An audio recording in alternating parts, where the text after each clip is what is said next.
नमस्कार मित्रांनो, विनोदोगातीलही तुटेना या मालिकेच्या आजच्या भागामध्ये अगदी मनपूर्वक मी तुमचं स्वागत करते. पण तत्पूर्वी मित्रांनो, तुम्ही जर आपल्या स्वामी समर्थ ह्या चॅनलवर जर नवीन असाल, चॅनलला सबस्क्राईब करण्यासाठी मात्र विसरू नका. तेव्हा मित्रांनो, आजच्या भागामध्ये आता मलिका स्वानंदीच्या रूममध्ये येते. स्वानंदीला विचारते की काय गं स्वानंदी, तू माझ्या मुलाबद्दल असं का पसरवलंस? तेव्हा आता स्वानंदी म्हणते की एक मिनिट, मुळातच हा विषय आमच्या दोघांमध्ये झाला होता आणि तो तुम्हाला कळाला कसा? तेव्हा मलिका म्हणते की हे बघ, मी माझ्या मुलाला चांगलं ओळखते, परंतु तू मात्र त्या चिंगीच्या बाबतीत माझ्या मुलाला का दोषी ठरवण्याचा प्रयत्न करतेस आणि त्याच्याविषयी अशी अफवा का पसरतेस? तू त्याच्याबद्दल जर काही चांगलं वाटत असतं तर इतकं घाण पसरवलं नसतंस. त्यावरती स्वानंदी म्हणते की हे बघा, मुळात मी कुठेही पसरवत नव्हतेस आणि मुळात म्हणजे तुम्हाला हे समजलंच कसं? मलिका आता हसते आणि म्हणते की भिंतीला सुद्धा कान असतात आणि तसंही आपण एका घरामध्ये राहतो तर सगळं काही सगळ्यांना कळतंच, हे लक्षात ठेव. हे बघ स्वानंदी, तुला माझ्या मुलाबद्दल शंका होती तर तू माझ्याकडे यायचं, मला विचारायचं ना, आणि तू डायरेक्ट समरकडे का गेली? कारण तू माझ्याकडे का बोलली नाही? तर स्वानंदी म्हणते की काकू, तुम्हाला कारण तर चांगलंच माहिती आहे, कारण तुमच्यापेक्षा मला माझा नवरा जास्त जवळचा वाटतो आणि हे बघा, आमचं नातं इतकं स्ट्रॉंग आहे आणि तसंही प्रत्येक नवरा बायकोचं ते नातं असतंच. सगळ्यात अगोदर मात्र ते शेअरिंग एकमेकांशीच करतात. त्यावरती लगेच आता मलिका म्हणते की हो जाऊन दे, तुमचं नातं ना त्यामुळे न बोललेलं बरे राहील. आणि सगळ्यात महत्त्वाची म्हणजे एक गोष्ट मी तुला क्लिअर करून सांगते, अंशुमन माझा मुलगा आहे, त्यामुळे एखाद्या फालतू ह्या मोलकरणीशी तो काही इन्व्हॉल्व होईल शक्यच होऊ शकत नाही. त्याचे परिणाम काय होतील हे त्याला चांगलंच माहिती आहे. तेव्हा लगेच आता स्वानंदी म्हणते की हो का? आणि हे बघ, आता मलिका तिला म्हणते की अंशु माझा एकुलता एक मुलगा आहे. 2-3 वर्ष शोधल्यानंतर एक छान आणि मस्त स्थळ मिळालं, त्यामुळे तू आता मध्ये असं काहीतरी डिस्टर्ब करू नकोस. त्यामुळे ह्या लग्नामध्ये कोणी मोडता घालण्याचा प्रयत्न करूच नाही असं मला वाटतं. हीच माझी माफक एक म्हणजे इच्छा आहे. आणि हे बघ स्वानंदी, लग्न अगदी तोंडावर आलेलं आहे आणि ते अगदी शांत आणि आनंदात पार पडायला हवं. तेव्हा स्वानंदी विचारते की चिंगी? तेव्हा मलिका म्हणते की हे बघ, चिंगी ही मोलकरीण आहे, आज त्या घरात परवा ह्या घरामध्ये, त्यामुळे हे बघ, आणि त्याबद्दल तू बोलतेस का? तेव्हा लगेच स्वानंदी विचारते की म्हणजे तू काय करणार आहेस? मलिका म्हणते की हे बघ, तू फक्त आणि फक्त तुझ्या लाडके दिराच्या लग्नावर फोकस कर, बाकी काय करायचं ते मी पाहते. तर स्वानंदीला मात्र काकूचा थोडाच रागच येतो. त्यानंतर इकडे सरपोतदारांच्या घरामध्ये आता बाबांची, स्वानंदीच्या बाबांची बहीण आणि तिचा मुलगा आलेला असतो. तेव्हा ते दरवाजात येतात तर मंदा म्हणते की अहो वंश आल्यात, आणि त्या आजींना मात्र काही व्यवस्थित दिसत नाही. तेव्हा ते त्यांच्या मुलाला विचारते की काय रे, ही भिंत दगडाचीच आहे ना? आणि दिलीपला आवाज देते तर मंदा परत अहो वंश आल्यात असं म्हणतात. तेवढ्यात आता बाबा बाहेर येतात. बाबा म्हणतात की ताई तू आलीस, ए ना ग ए. बाबांना फारच आनंद झालेला असतो. आणि आता बाबा हे राजाला विचारते काय राजा, कसा आहेस तू? राजा म्हणतो की मस्त आहे मामा, एकदम मस्त. मामांच्या पाया पडतो. आता बाबा आपल्या बहिणीच्या ताईच्या पाया पडतात. अजूनपर्यंत मंदा काही पाया पडलेली नसते, ताट मानेने उभी असते. तेव्हा आता त्या बाबांच्या ताई म्हणतात की काय ग मंदा, तुझ्या मानेमध्ये ताट पाणी वगैरे झालं की काय? नमस्कार कर ना. मंदा आता नमस्कार करताना म्हणते की मगाशी केला होता. त्यावरती बाबा विचारत की ताई अगं पण तुम्हाला सांग बरं, तुम्ही दोघे इतके अचानक कसे आले? मंदा म्हणते की हो ना, येणे अगोदर कळवायला तरी हवं होतं. तेव्हा लगेच आता ताई तिच्यावर ओरडतात की तुझ्या सासूने कधी मला अट घातली नव्हती, येण्याच्या अगोदर कळवत जा म्हणून. ती मला कधी येत जा म्हणत होती. आणि काय रे दिलीप, तुझ्या बायकोला आवडलं नाही का मी आले म्हणून? मंदा म्हणते की अहो तसं नाही, कारण त्यांची तब्येत बरोबर नाही, अगोदर सांगितलेलं बरं. तेव्हा आजी म्हणतात की काय, म्हणजे ताई की काय, म्हणजे मी फुगडी खेळणार आहे का त्याबरोबर? फक्त चौकशी करायला आले त्याच्याकडे. तेव्हा आता राजा म्हणतो अरे म्हातारीच्या डोळ्याचं ऑपरेशन करण्यासाठी इकडे यायचं होतं, चांगल्या डॉक्टरांना दाखवायचं. म्हातारी काय म्हटली की माझ्या दिलीपला भेटल्याशिवाय कुठेही नाही जाणार मी, म्हणून आम्ही तुला भेटायला आलो. तेव्हा ताई म्हणतात की हो दिलीप, तुला भेटल्याशिवाय मात्र मी कुठेही नाही जाणार. त्यावरती बाबा म्हणतात की हो ताई, तू आलीस ना, मी ठणठणीत आता बरा होईल. आता ताई विचारते की काय रे, तू कोर्टामध्ये राहतोस की काय? तेव्हा बाबा म्हणतात की काय कोर्टामध्ये? आता ताई म्हणतात की हो, अरे उलट तपासणी चालते ना म्हणून म्हणते मंदाकडे बघत. तेवढ्यात मात्र आता राजा कोल्ड्रिंक्स घेऊन येतो आणि म्हणतो की आई घे बरं. तर आता ताई लगेच म्हणतात की बघ, तुझ्या बायकोने साधं पाणी सुद्धा विचारलं नाही. राजा म्हणतो की अगं हे बघ आई, कोल्ड्रिंक्स आहे, पाणी नाही. मंदा म्हणते की अहो आणणारच होते. आता ताई म्हणतात की काय, कधी खाली पडल्यावर? मंदा म्हणते की अहो पोहे सुद्धा मी घेऊन येणार होते त्याबरोबर. हो ताई म्हणतात की हो खाण्यासाठी शिरा वगैरे काहीतरी करच, जे कसं मी जेवणच जाईल. मंदा म्हणते की काय बोलतात? ताई म्हणतात की काही नाही, चहा करतेस ना? त्यानंतर इकडे मलिका मात्र चिंगीच्या हाताला धरते आणि सगळ्यांच्या समोर हॉलमध्ये घेऊन येते. त्यावरती चिंगी आता रडत आहे. चिंगी म्हणते की अहो मॅडम मी काय केलं. मलिका तिच्या गालगुच्छ धरते आणि म्हणते की चल आत्ताच्या आत्ता घराच्या बाहेर निघ. काय ग तुझी हिंमत कशी झाली असं वागण्याची. म्हणून मलिका चिंगीला फार त्रास देत आहे. त्यावरती चिंगी बिचारी रडतच म्हणते की मॅडम मी काय केलं. तर मलिका म्हणते की घराच्या बाहेर निघायचं, त्या घरात आजपासून तुला जागा नाही. तेव्हा चिंगी बिचारी हात जोडत असते की मॅडम प्लीज मला घराच्या बाहेर काढू नका. मलिका म्हणते की शट अप.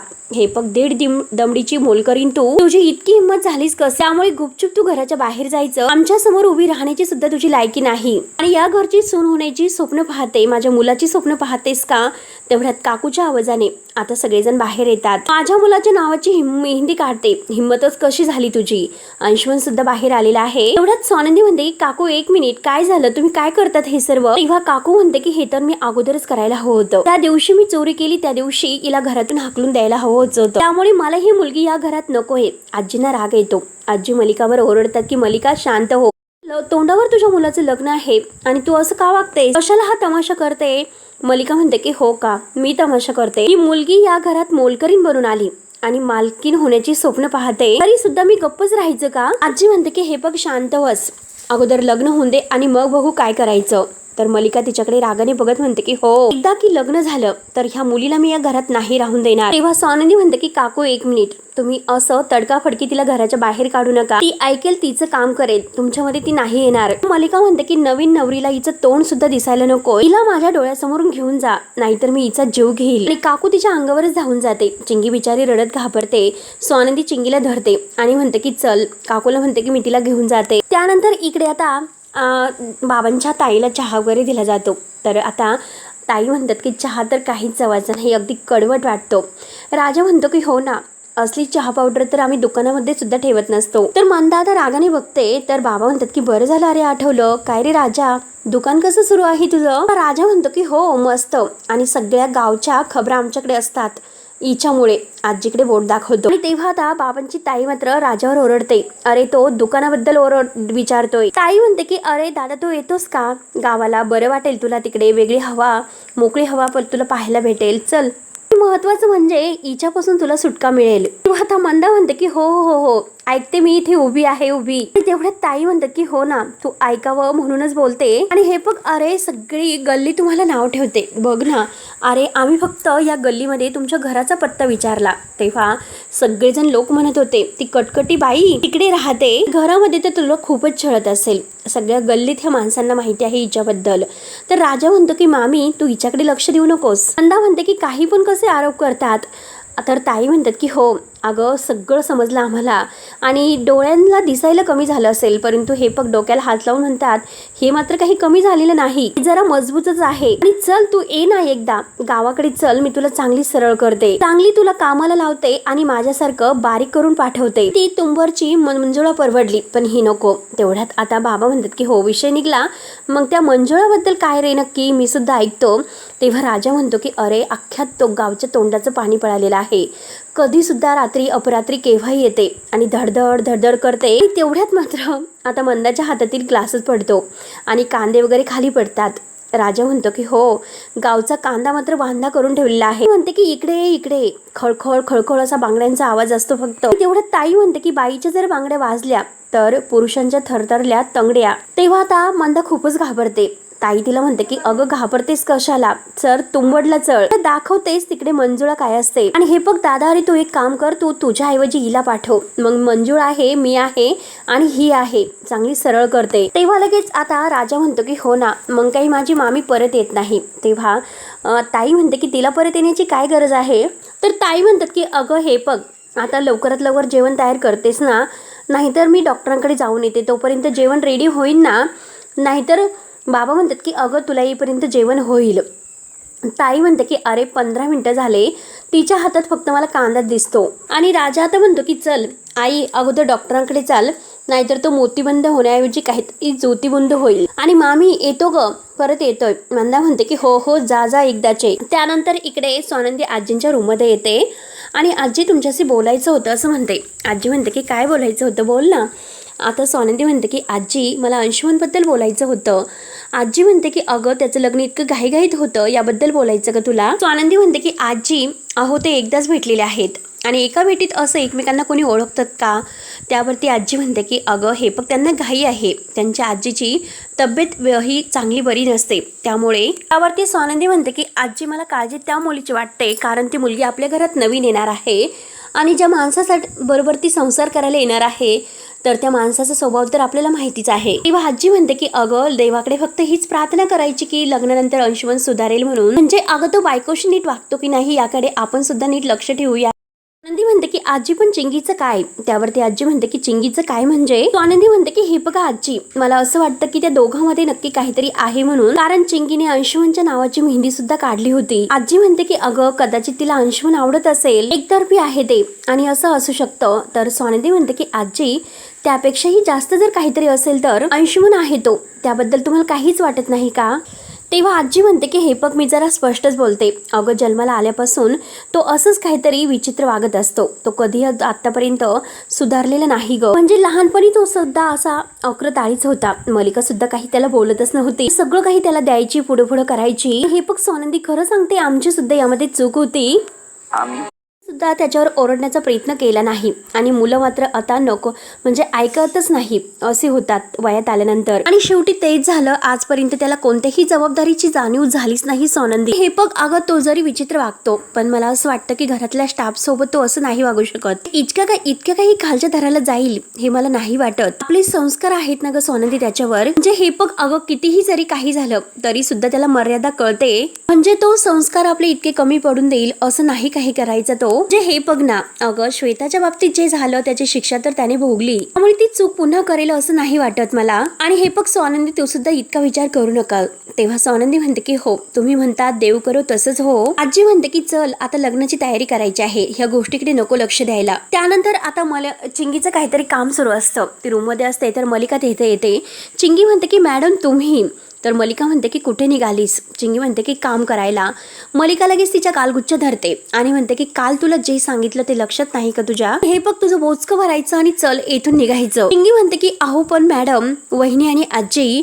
तर मलिका खूपच रागवते आणि म्हणते की वहिनी आणि आजी कौतुक माझ्याकडे करायचं नाही सांगून ठेवते, म्हणून तिला घरातून काढून देण्यासाठी मलिका चांगला दम भरते. आणि हे फक्त ती म्हातारी आणि तुझी ती वहिनी त्यांना त्यांच्या जगामध्ये जगून दे, येथे फक्त कुणाचं चालतं तर माझी मर्जी चालते. तेव्हा चिंगी म्हणते की अहो मॅडम प्लीज एकदा माफ करा, पण मी आता कुठे जाणार आहे विचार केलास का तुम्ही? त्यावरती रागानेच मलिका म्हणते की अगं हा विचार हे सगळं करण्या अगोदर करायला हवा होता, आणि तुझा हा साधा भोळा चेहरा आहे तो फक्त तुझ्या बहिणीला दाखव, ती बळी पडेल परंतु मी नाही. तिच्यात आणि माझ्यात जमीन आसमानचा फरक आहे. मला अजून ओळखलं नसेल की मी कोण आहे आणि काय आहे, त्यामुळे स्वतःवर दया कर आणि इकडून चालती हो. तेव्हा आता चिंगी म्हणते की हे बघा मी पाया पडते तुमच्या, मला नोकरीची फार गरज आहे, मी तुम्हाला नाही त्रास देणार, चुपचुप माझं काम करेल, फक्त प्लीज एकदा मला माफ करा. परंतु मलिका लगेच तिच्या पुन्हा रागाने गालगुच्छ धरते आणि म्हणते की हा विचार ना हे सगळे धंदे करण्याच्या अगोदर करायला हवा होता, तुझी हिंमतच कशी झाली हे सगळं करण्याची? एकदा सांगितलं ते तुला नाही कळत का? एक शेवटचं सांगून ठेवते, माझ्या मुलाच्या लग्नाच्या आड जर आलीस ना सांगून ठेवते,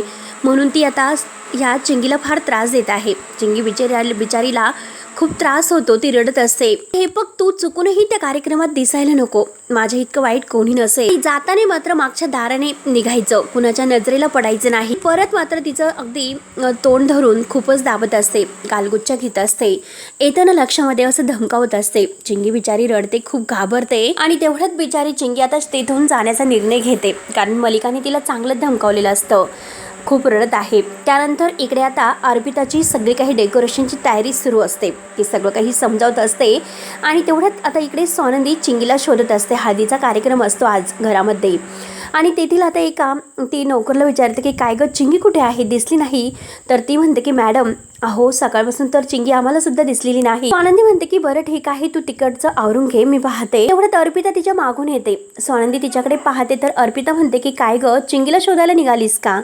स्वानंदी विचारते की चिंगी कुठे आहे, तुम्हाला माहिती आहे का? अर्पिता म्हणते की बरंच झालं, तिच्या असण्या आणि नसण्याने काय फरक पडतो, आणि हळद तरी व्यवस्थित पार पडेल, तसंही ती इथे कोणालाच नकोय. आणि अर्पिता म्हणते की मुळात ती चोर या घरात नकोच. स्वानंदी म्हणते की एक मिनिट, ती चोर आहे म्हणजे तिने चोरी करण्या अगोदरच तुम्ही तिच्याशी विचित्र वागतात. आणि दुसरं म्हणजे तुम्ही स्वतःला सांगितलं पण मला नाही वाटत की तिने चोरी केली असेल म्हणून. अर्पिता आता म्हणते की म्हणजे अगं मम्माने स्वतः तिला पकडलं, दादाची चेन तिने गळ्यात घातली होती आणि तू तर हे बघितलंस. तेव्हा स्वानंदी म्हणते की अर्पिता ताई, कसं आहे की माझ्या डोळ्यांना जे दिसतं ना त्यापेक्षा माझ्या बुद्धीला काय पडतं याचा मी जास्त विचार करते. अर्पिता म्हणते की ती चिंगी फक्त आपली एक स्टाफ आहे आणि तू तिला इतका भाव का देते बरं. स्वानंदी म्हणते की हे बघा, याला भाव म्हणत नाही, एक बेसिक माणूस म्हणून आपण दुसऱ्या माणसाला आदराने वागवतो, फक्त एक बेसिक रिस्पेक्ट. तेव्हा अर्पिता म्हणते की हे ती फक्त एक नोकर आहे, लक्षात ठेव. आणि हे ती जर स्वतःहून निघून गेली असेल तर चांगलंच आहे. स्वानंदी आता म्हणते की मला एक गोष्ट कळत नाही, तुमच्या मनात इतका कडवटपणा आहे तरी कशासाठी. अहो एवढीशी आहे, ती किती लहान आहे, घर दार सोडून ते आपल्याकडे काम करायला इथे आलेली आहे. आपल्या घरातील स्टाफ ही आपली जबाबदारी असते, त्यांना कोणताही त्रास या घरात व्हायला नकोय, आपण त्यांच्याकडे लक्ष द्यायचं असतं. स्वानंदी अर्पिताला खूप काही सांगते. अर्पिता म्हणते की अगं त्या मुलीमुळे आपल्याला फक्त त्रास होतो, हे का तुझ्या लक्षात येत नाही. स्वानंदी म्हणते की बापरे, तुमची मतं मी खरंच बदलू शकत नाही, तुमच्याकडेच राहून द्या. आणि आपल्या घरात राहणारी ती मुलगी मी तिला असं वारीवर नाही सोडून देऊ शकत, मला तिला शोधायचं आहे. म्हणून स्वानंदी चिंगीला शोधायला जाते तर तेवढ्यात तेथे आता मलिका येते. मलिका अर्पिताला विचारते की काय ग आणि कुठे गेली ही. अर्पिता म्हणते की अगं त्या चिंगीसाठी तिचा जीव वर खाली होतो तिला शोधायला. तेव्हा मलिकाला हसू येतं आणि म्हणते की चिंगीला मात्र मीच धमकावलं म्हणून ती इथे दिसत नाही. त्यानंतर स्वानंदी चिंगीला शोधत असते तर मलिकाने चिंगीला धमकावलेला आहे एक क्षण स्वानंदीला आठवते. ती घाईने आता राजवाड्याकडे येत असते आणि तेवढ्यात समर पुढून येतो आणि तिचा आणि समरचा एकमेकांना धक्का लागतो. तेव्हा स्वानंदी म्हणते की सॉरी लागलं का हो तुम्हाला. समर म्हणतो की अहो कोणता हा स्पीड आहे तुमचा घरातल्या घरात चालण्याचा, कोणती धावपळ तुमची सुरू आहे, कुठे निघालात तुम्ही. स्वानंदी म्हणते की अहो ती चिंगी घरात नाही, मी तिला खूप शोधलं कुठेही नाही.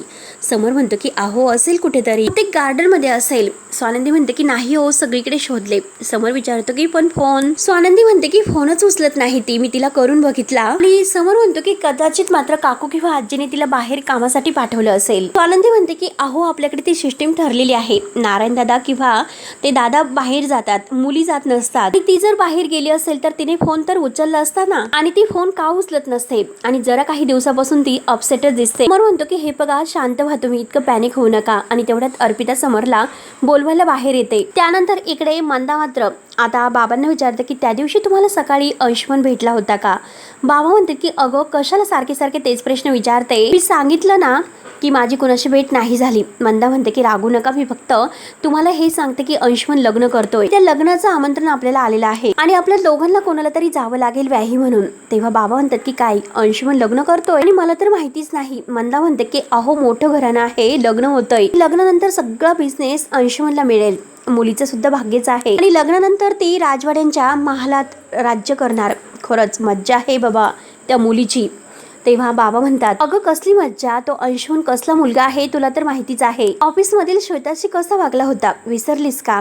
मंदा म्हणते की आपल्याला काय करायचं, जुनं झालं ते सगळं, विसरून जा. तर बाबा म्हणतात की असे मुलं कधीही सुधरत नसतात. मला तर आश्चर्य या गोष्टीचं वाटतं की तो माणूस आपल्या मुलीचा हात त्याच्या गळ्यामध्ये बांधतोय. अंशुमनने मात्र आता लग्न झाल्यानंतर त्या मुलीची काळजी घ्यावी, त्याला सद्बुद्धी द्यावी, इतकेच फक्त परमेश्वराजवळ प्रार्थना करतोय. मंदा म्हणते की आधिरा आणि रोहन जातील, कोणीतरी जावं लागेल. बाबा म्हणतात की मला तर विचारच करायचं नाही, काय वाटेल ते करा. त्यानंतर आता गुरुजी आलेले आहेत.